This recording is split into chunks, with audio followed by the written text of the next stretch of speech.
A paz do Senhor, irmãos, nós vamos fazer agora um resumo do Apocalipse. É claro, vai ser difícil entrar em muitos detalhes, mas é porque muitos irmãos às vezes perguntam qual seria a sequência dos fatos, né? Desde a vinda de Cristo, da primeira vinda, né? Até o fim dos tempos. Como é que vai acontecer? Bem, essa pergunta é exatamente uma pergunta que os discípulos fizeram para Jesus em Mateus 24, um capítulo importantíssimo para você pegar e ler. Esmiúça, Mateus 24, leia com cuidado, porque Jesus tem ali uma sequência de fatos. Bem, primeiro ele fala, nós vamos observar que tem duas vindas do Senhor. A primeira vinda foi quando ele nasceu, do ventre de Maria, certo? E a segunda vinda é quando ele vem nas nuvens, e eu gostaria de ler para você aqui um texto que está falando sobre isso, em Hebreus capítulo 9, verso 27. Diz assim: e como aos homens está ordenado morrerem uma só vez, né? Vindo depois disso o juízo, veja que embora aconteça a encarnação de Cristo, onde o verbo se faz carne, ele se encarna,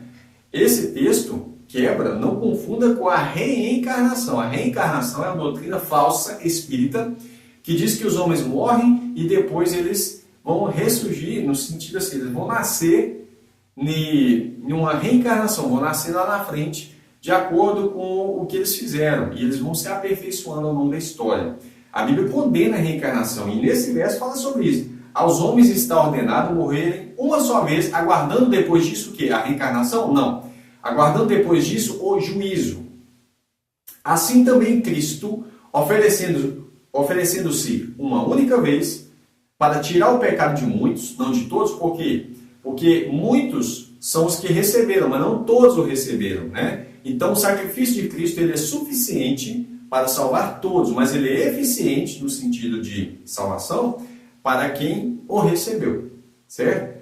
Então, Jesus Cristo oferecendo-se uma única vez para tirar o pecado de muitos, aparecerá segunda vez, sem pecado, aos que esperam para a salvação. Ou seja, na prática, Jesus Cristo, ele morre como, não como ele sendo pecador, mas ele levou sobre si os nossos pecados. Ele aparece puro como ele é, né? Aparece em segunda vez, porque a primeira vez foi aqui na primeira vinda, certo? Entenderam isso? Vamos lá. Coisa importante, era atual, nosso período, depois da morte de Jesus, começa a se passar um período aqui, Jesus fala assim para os seus discípulos, olha, acautelai-vos que ninguém vos engane. Por quê? Porque haveria muitos enganos sobre a vinda de Jesus. Paulo também fala isso em 2 aos Tessalonicenses, capítulo 2, capítulo importante, anota aí, 2 aos Tessalonicenses, capítulo 2, versos 1 ao 4, muito importante. O que acontece? Paulo fala lá também sobre isso, acautelai-vos que ninguém vos engane, cuidado. Então Jesus fala assim, olha, haverá guerras, rumores de guerras, pestes, fomes, terremotos, falsos cristos, falsos profetas e etc e tal. E ele fala assim, mas isso... olhai, não vos assusteis, porque isso não é o fim, é apenas o princípio de dores. É o período que nós vivemos hoje. Bem, nós já estamos bem no finalzinho do princípio de dores, já estamos chegando próximo a esse período aqui. Que período é esse? Você vai olhar para Daniel, capítulo 9, anota aí Daniel 9, os últimos versos, se eu não me engano, o verso 27 ali. Eu estou fazendo isso de cabeça, não estou me lembrando muito bem, mas veja bem. Lá vai falar sobre as 70 semanas de Daniel, 70 semanas de anos, ou seja, uma semana tem 7 dias, certo? E aí, nesses 7 dias, são 7 dias, considerado cada dia um ano, então uma semana são 7 anos. Ainda falta uma semana profética para se cumprir. Então a Bíblia fala que o anticristo, ele vai fazer um acordo com muitos durante um período, mas na metade da semana, ele vai romper esse pacto.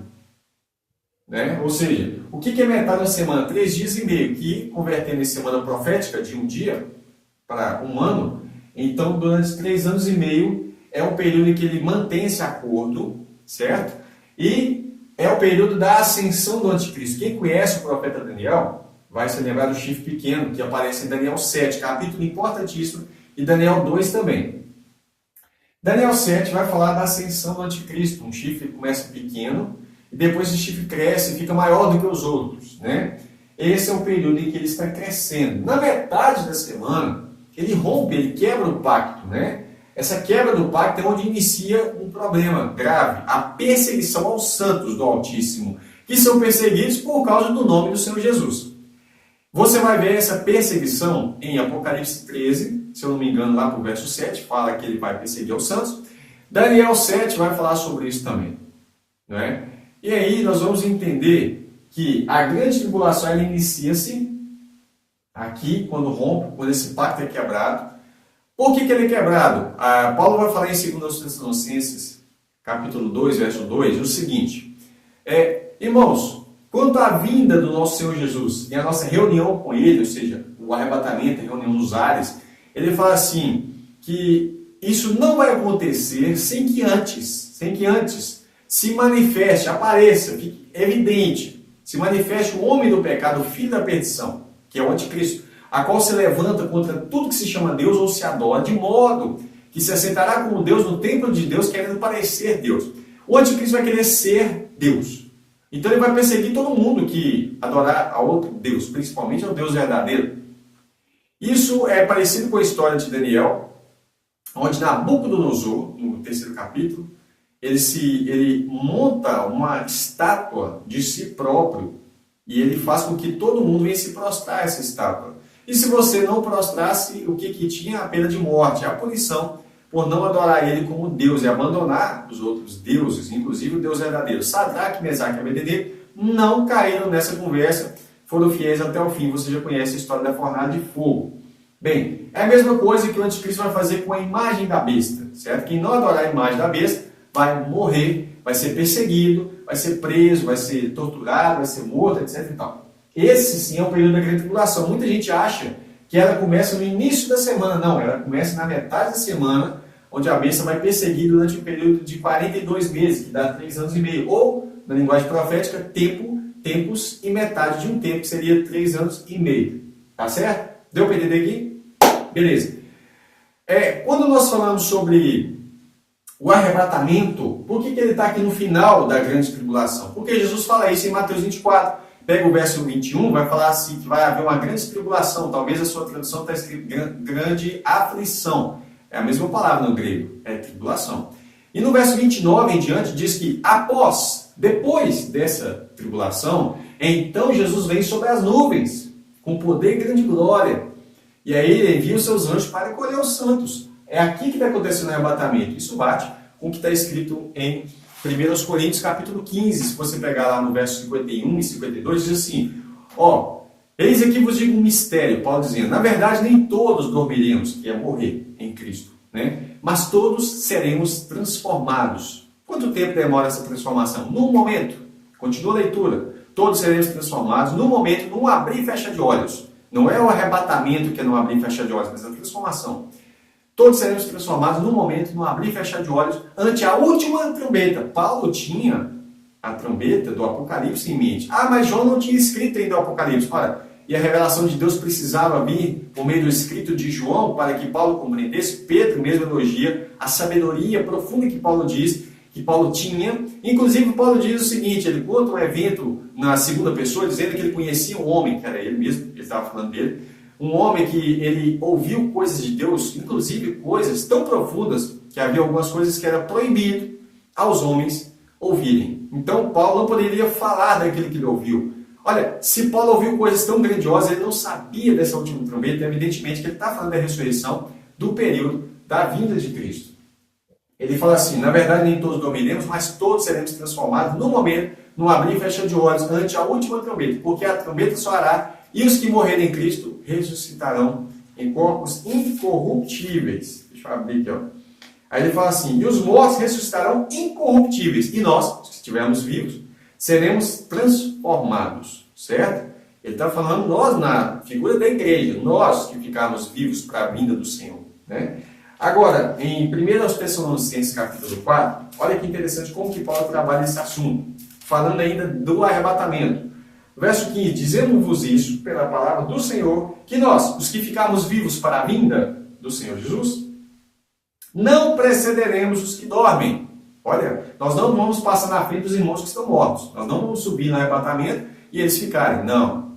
Como é que funciona a sequência? Porque o mesmo Senhor descerá do céu, com alarido, a voz do arcanjo e da trombeta de Deus, com a trombeta de Deus, E os que morrerem em Cristo ressuscitarão primeiro. Então, antes do arrebatamento, tem que acontecer a ressurreição dos mortos. Os que morrerem em Cristo, anota a sequência, ressuscitarão primeiro. Paulo já tinha explicado que a ressurreição já era um corpo transformado. Você não vai ressuscitar, se caso você morrer, num corpo natural e depois esse corpo ser transformado num corpo glorificado. Não, já ressuscita com corpos incorruptíveis.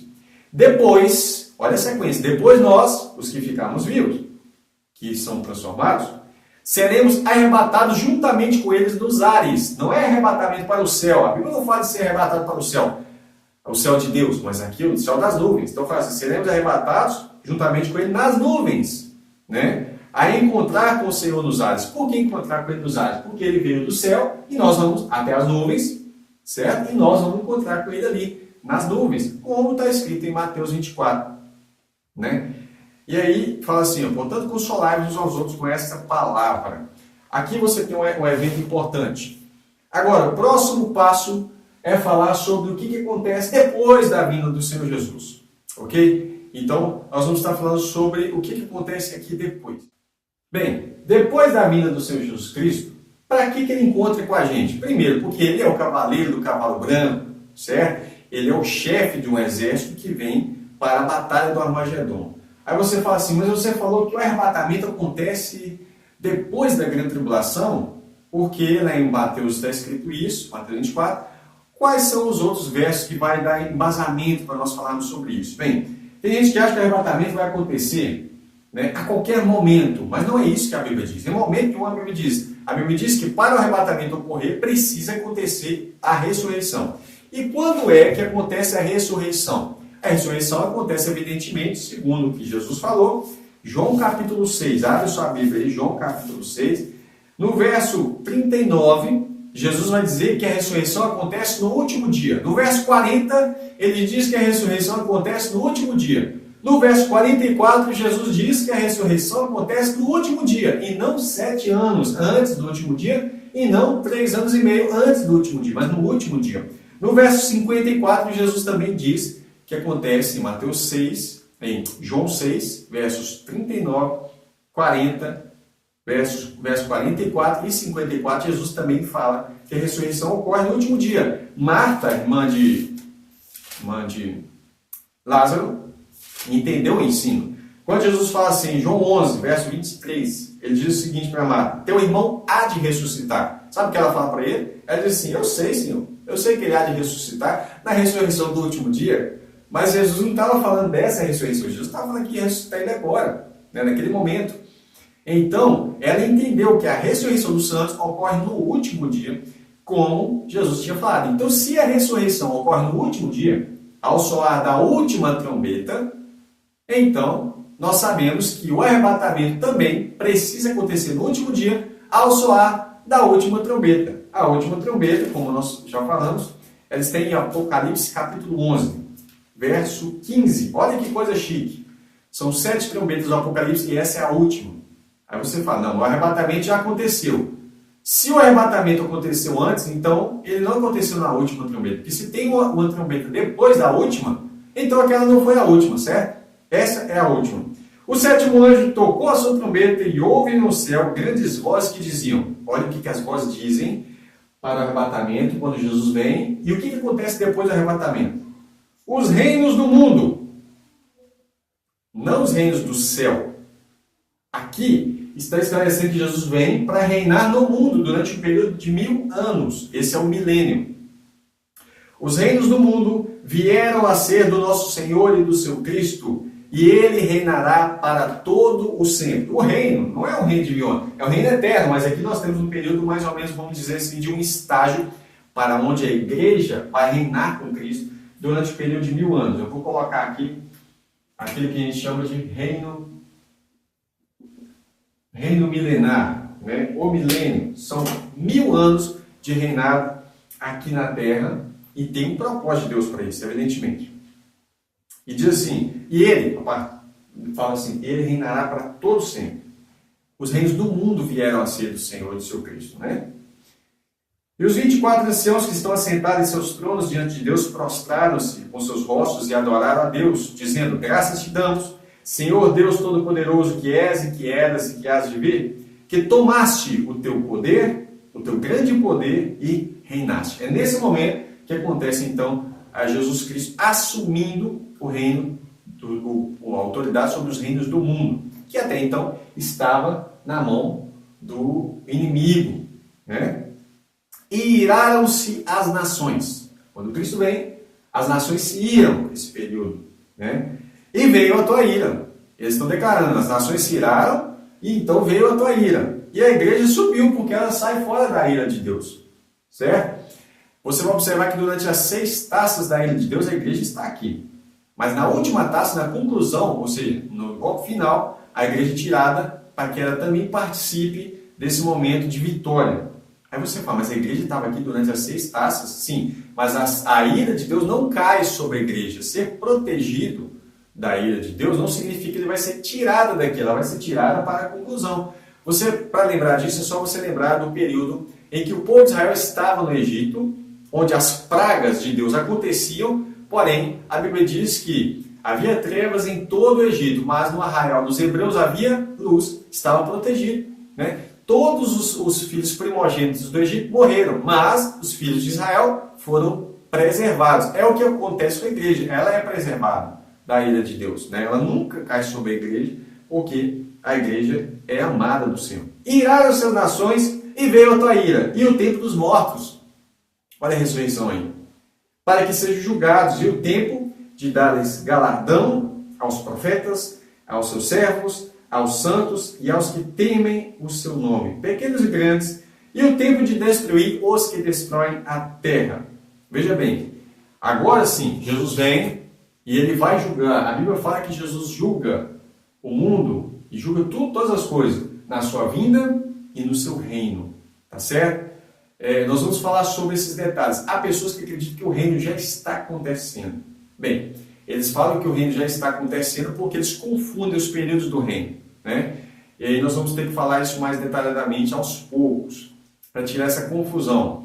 Porque uma coisa é Cristo reinando em nós, outra coisa é Ele reinando aqui através de nós, certo? Porque falar que a igreja já está reinando é no mínimo absurdo. Você vê o sofrimento que a igreja passa, né? E aí você vê lá na Síria, no Oriente Médio, de modo geral, em vários países do mundo, a igreja sendo perseguida, morta, e nós falamos assim, mas a igreja está reinando com Cristo. Mas que esse reinado é espiritual, irmão. Precisamos entender e não confundir as coisas espirituais com as coisas literais. Espiritualmente, nós já somos justificados, somos santos, somos eleitos, nós já somos salvos, tudo isso já aconteceu.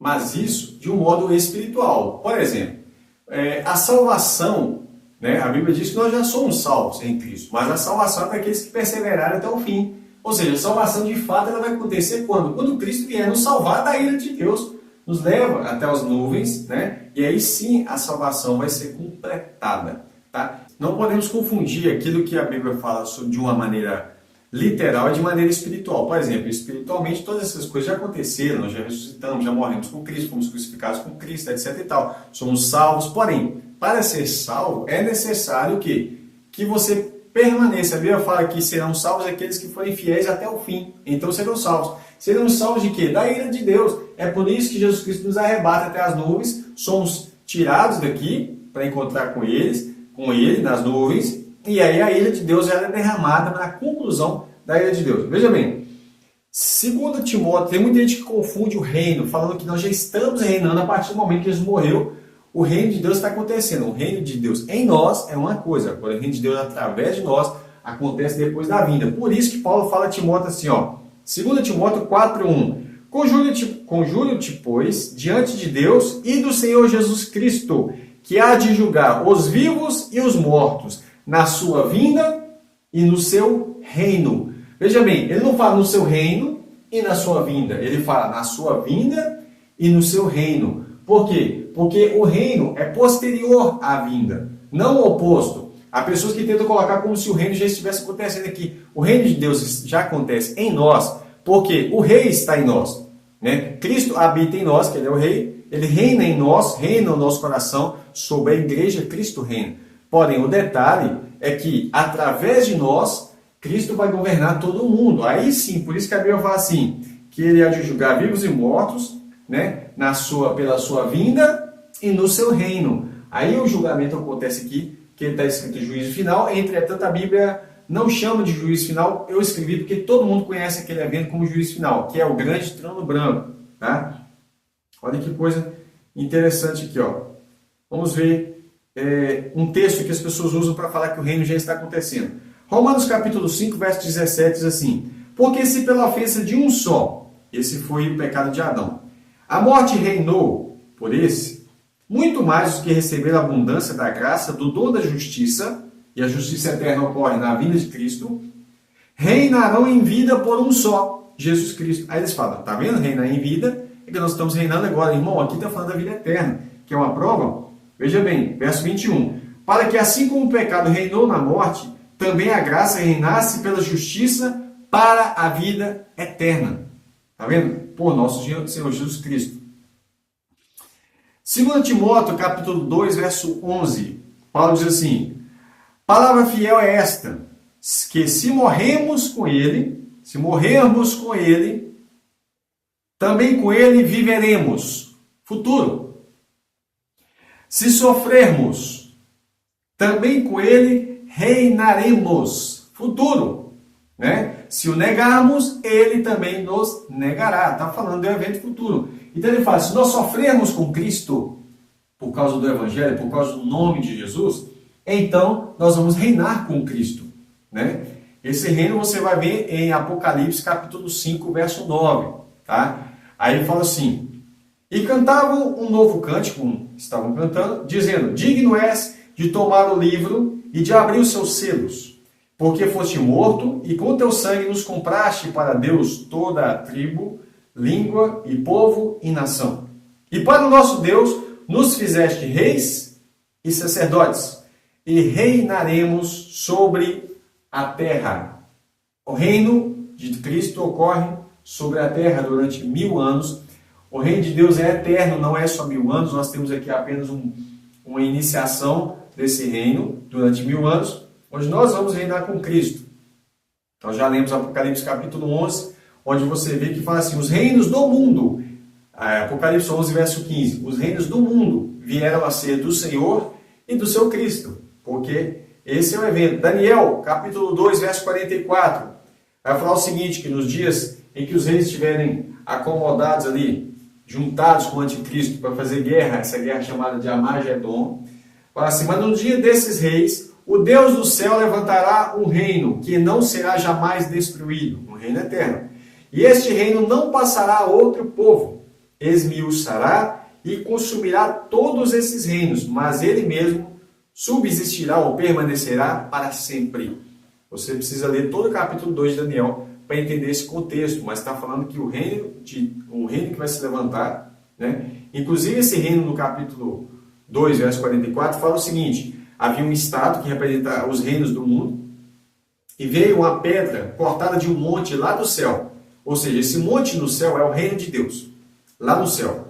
Essa pedra que foi cortada é Cristo. Essa pedra vem, bate no pé da estátua, desmiuça toda ela, vira pó, né? E essa pedra, quando cai aqui no pé da estátua, ou seja, nos reinos do mundo, destrói os reinos do mundo, e ela cresce e se torna um grande monte e enche toda a terra. Ou seja, esse monte que havia no céu é o reino de Deus, e esse monte que enche aqui na terra, que é uma pedra cortada do monte de Deus, é o reino de Deus aqui na terra. Por isso, na oração do Pai Nosso, Jesus ensinando, ele fala assim, ele não ensina para orar assim, nós vamos para o teu reino, mas ele ensina a oração da seguinte forma, venha a nós o vosso reino. É o reino de Deus que vem a nós, ou seja, Cristo vem com uma pedra cortada do monte, né? Leia Daniel 2, hein? E aí essa pedra vem, bate no pé da estátua, quebra tudo, essa pedra cresce, se torna um grande monte, que é o quê? O reino de Deus aqui na terra, por meio do nosso Senhor e Salvador Jesus Cristo.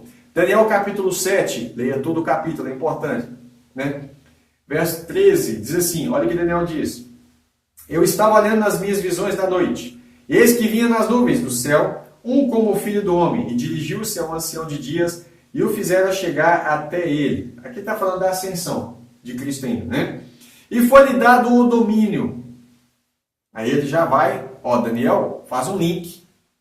E foi-lhe dado o domínio, e a honra, e o reino, para que todos os povos, nações e língua o servissem. e o seu domínio é um domínio eterno, que não passará, e o seu reino é um reino tal, que não será destruído. Ou seja, Daniel pula essa etapa toda, ele fala, Jesus sobe, recebe, quando Jesus está subindo, ele fala para os seus discípulos, um pouco antes, olha, todo poder me foi dado no céu e na terra, né? Esse todo poder foi me dado, ele recebe todo poder. Porém, ele vem assumir a posse do reino na sua vinda, na sua segunda vinda.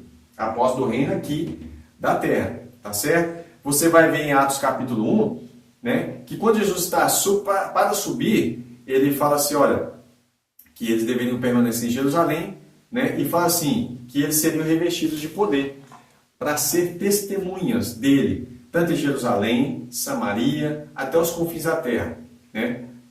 Jerusalém, Judéia, Samaria, até os confins da terra. E aí, quando ele estava falando isso, ele começa a subir ao céu e uma nuvem esconde ele. Aí o que ele diz? Aí dois homens aparecem do lado dos discípulos e falam assim, varões, por que vocês estão olhando para cima? Esse Jesus que vocês estão olhando, vendo ele subir ao céu, né, que foi recebido no céu, ele vai vir da maneira com que vocês estão vendo ele hoje. Ou seja, da mesma maneira que ele subiu na nuvem, ele vai voltar na nuvem, da mesma forma que vocês viram. Tá? E aí nós vamos para mais um texto aqui, Daniel capítulo 7, verso 19. Então tive o desejo de conhecer a verdade a respeito do quarto animal, que era falando do último período dos reinos do mundo, que era diferente dos outros, muito terrível, cujos dentes eram de ferro e cujas unhas de bronze, devorava aos pés o que sobrava. Também a respeito dos 10 chifres que tinha na cabeça, etc. e tal, que é, vamos falar assim de um certo modo, os aliados do anticristo, né? E ele fala assim, e do chifre que subiu, o pequeno, né? A qual caíram 3, isso é, daquele que tinha olhos, de cuja boca falava grandes coisas, cujo parecer era mais robusto do que os seus companheiros. Eu olhava e eis que esse chifre, o chifre pequeno, que é o anticristo, fazia guerra contra os santos. Você vai ver isso em Apocalipse, capítulo 13, verso 7. E prevaleceu contra eles, fazia guerra contra os santos e prevaleceu, venceu. Prevaleceu contra eles, até que veio o ancião de dias e fez justiça aos santos do Altíssimo. E chegou o tempo em que os santos possuíram o reino. Apocalipse 13, 7 diz assim, sobre o anticristo, né? E foi-lhe permitido fazer guerra aos santos e vencê-los. Vencê-los. E deu-se-lhe poder sobre toda tribo, língua e nação. O anticristo, né, perseguindo aqui. Mas nós passamos da etapa importante, né? Sobre o milênio, Apocalipse capítulo 20, verso 4. Diz assim, e vi tronos, e se assentaram sobre eles, e foi-lhe dado o poder de julgar, e vi as almas daqueles que foram degolados. Olha, degolados por quê? Por causa da grande tribulação. Degolados pelo testemunho de Jesus, e pela palavra de Deus, e que não adoraram a besta, nem a sua imagem, não receberam o sinal na sua testa, e nem em suas mãos. Olha, e viveram a ressurreição, depois da perseguição. Está vendo? Porque para haver arrebatamento tem que haver ressurreição. Então eles foram degolados por causa do testemunho de Jesus, por causa da perseguição da besta, né? Aí fala assim, e viveram, ressuscitaram, e reinaram com Cristo durante 1000 anos. Ou seja, a gente sabe que o reino é depois da ressurreição, é depois da perseguição, da grande tribulação. Mas os outros mortos não reviveram, até que os 1000 anos acabaram. Esta é a primeira ressurreição, que é a ressurreição para o arrebatamento. Bem-aventurado e santo aquele que tem parte da primeira ressurreição. Se houvesse arrebatamento antes da grande tribulação, essa aqui não seria a primeira ressurreição, seria a segunda, ou a terceira, ou a quarta, né? Bem-aventurado e santo aquele que tem parte da primeira ressurreição. Sobre estes, não tem poder a segunda morte, que é o lago de fogo. Então fala assim, mas serão sacerdotes de Deus e de Cristo, e reinarão com ele 1000 anos. Acabando os 1000 anos, a Bíblia diz que Satanás será solto da sua prisão, sairá enganar as nações, né? Gog e Magog, pelos 4 cantos da terra, cujo número é como a areia do mar, para juntar em batalha. Mas não vai ter batalha aqui não, só vai ter batalha aqui na vinda de Cristo, que é o Armagedon. Gog e Magog, eles vão se juntar, mas aí, ó, subiram sobre a largura da terra, cercaram o arraial dos santos e a cidade amada de Deus, e desceu fogo do céu, e devorou eles. Então não teve batalha, desceu fogo do céu e devorou eles. E o diabo que os enganava foi lançado no lago de fogo e enxofre. Aonde? estão a besta e o falso profeta. Veja bem, na batalha da Magedon, a besta e o falso profeta são lançados no lago de fogo. Eu vou desenhar aqui um lago de fogo, né? Que é o Gehenna, lago de fogo. Esse aqui é a segunda morte, tá? Então, a besta e o falso profeta são lançados no lago de fogo, e depois do milênio, Satanás também é lançado no lago de fogo. Veja bem que quando Satanás é lançado, a besta e o falso profeta também ainda estavam lá, né? Onde estão a besta e o falso profeta? E de dia e de noite serão atormentados para todo sempre. Aí entra o juízo final, que é o grande trono branco. E vi um grande trono branco e o que estava sentado sobre ele, cuja presença fugiu a terra e o céu, e não se achou lugar para eles, tamanha autoridade, né? E vi os mortos, grandes e pequenos, que estavam diante de Deus, e abriram-se os livros, né? E abriu-se outro livro, que é o livro da vida. Os livros aqui são os livros das obras, né? Então fala assim, os mortos foram julgados pelas coisas que estavam escritas nos livros, segundo as suas obras. E deu o mar aos seus mortos, os que nele haviam. A morte e o Hades, talvez sua tradução está inferno, é uma tradução péssima para falar sobre o Hades. A morte e o Hades deram os mortos que neles haviam, e foram julgados cada um segundo as suas obras. A morte e o Hades, que é o inferno, que eles chamam de inferno, foram lançados no inferno, que é o lago de fogo. Então, o Hades que é lançado no lago de fogo, né? Esta é a segunda morte. A Bíblia diz que aqueles que têm parte na primeira ressurreição, sobre estes, não tem poder o lago de fogo. Ou seja, só pode vir para o lago de fogo quem ressuscitar na segunda etapa. Aqui vão ser julgados, e aqueles que não forem achados escritos no livro da vida vão ser lançados no lago de fogo. Mas não são os da primeira. Os da primeira não correm esse risco, tá ok? E aí, irmãos, você vai ver aqui falar sobre o milênio. Muitos são os textos que falam sobre ele. Só que, aí você pergunta, como vai ser o milênio? Especificamente, a Bíblia não detalha como é, mas ela deixa claro que o milênio é depois da vinda, e ela deixa claro que vai acontecer um reino de 1000 anos, onde nós vamos reinar com Cristo durante o período de 1000 anos. Vamos fazer uma recapitulação. Jesus fala, depois da sua morte, ele ensina os seus discípulos, durante o seu período de ministério, ele ensina que depois vai haver guerras, rumores de guerras, pestes, fomes, terremotos, falsos profetas, falsos cristos. É o período atual que nós estamos chamando de princípio de dores. Mas ainda não é o fim. Aí fala da última semana, né? Vou pegar aqui a última semana de Daniel. Esse período aqui é o período de 7 anos. Vou colocar aqui, não 7 anos, não vou escrever assim, ó. 70 semanas, vou colocar a última semana, né? Última semana de Daniel, né? Última semana profética de Daniel. Lembrando que a semana profética são 7 dias, uma semana, mas são semana de anos, então são 7 anos. Durante esses 7 anos, é o período de ação do anticristo, onde ele começa a se despontar como um chifre pequeno, que no início faz um acordo com muitos, mas ele quebra o acordo na metade da semana, então inicia a grande tribulação, que é 3 anos e meio, ou 42 meses, como está escrito em Apocalipse. Ou tempos e metade de tempo, como diz em Daniel. Tempo, né, como eu já expliquei, tempos, que é 3, e metade de um tempo, ou seja, dá 3 anos e meio, ok? Cada tempo representa um ano. Então, no final desse período, a Bíblia fala em Mateus 24, verso 29 em diante, que no verso 21 fala que vai haver uma grande tribulação. Tanto é que em Daniel 12 fala também que vai haver uma grande tribulação, como nunca houve, mas aí logo em seguida fala de quê? Da ressurreição dos mortos, né? Então, Jesus vem para encontrar conosco o que precisa acontecer primeiro? A ressurreição dos mortos. E nós que estamos vivos, corpos transformados, e vamos subir juntamente com eles até as nuvens para encontrar com o Senhor Jesus nos ares.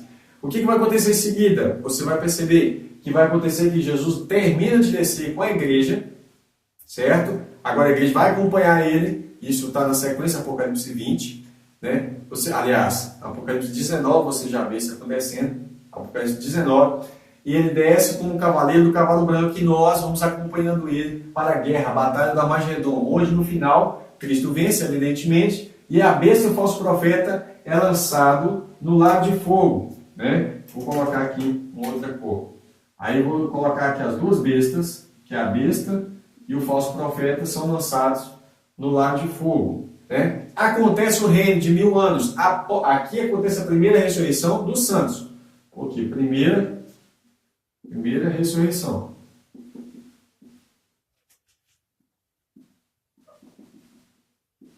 Para o arrebatamento, né? Depois que acontece o milênio, aí vai acontecer a ressurreição, a outra ressurreição. A Bíblia não chama de segunda ressurreição, mas está implícito que é a segunda ressurreição, que é para o juízo, né? Que é para o juízo final, que é para o grande trono branco, onde vão abrir-se os livros, né? Vai abrir os livros, que são os livros das obras. Vou colocar aqui os livros, né? E vai abrir também o livro da vida. Vai abrir os livros da vida. E aquele que não foi encontrado no livro da vida vai ser lançado no lago de fogo. Até a Bíblia fala. E sobre a eternidade? Bem, depois do milênio, a Bíblia não fala muito o que vai acontecer na eternidade. Então nós podemos imaginar, mas nós não temos ainda uma base sólida para poder falar assim, vai ser dessa maneira. Tá ok? Espero que você tenha gostado. Que Deus te abençoe e olhe por nós.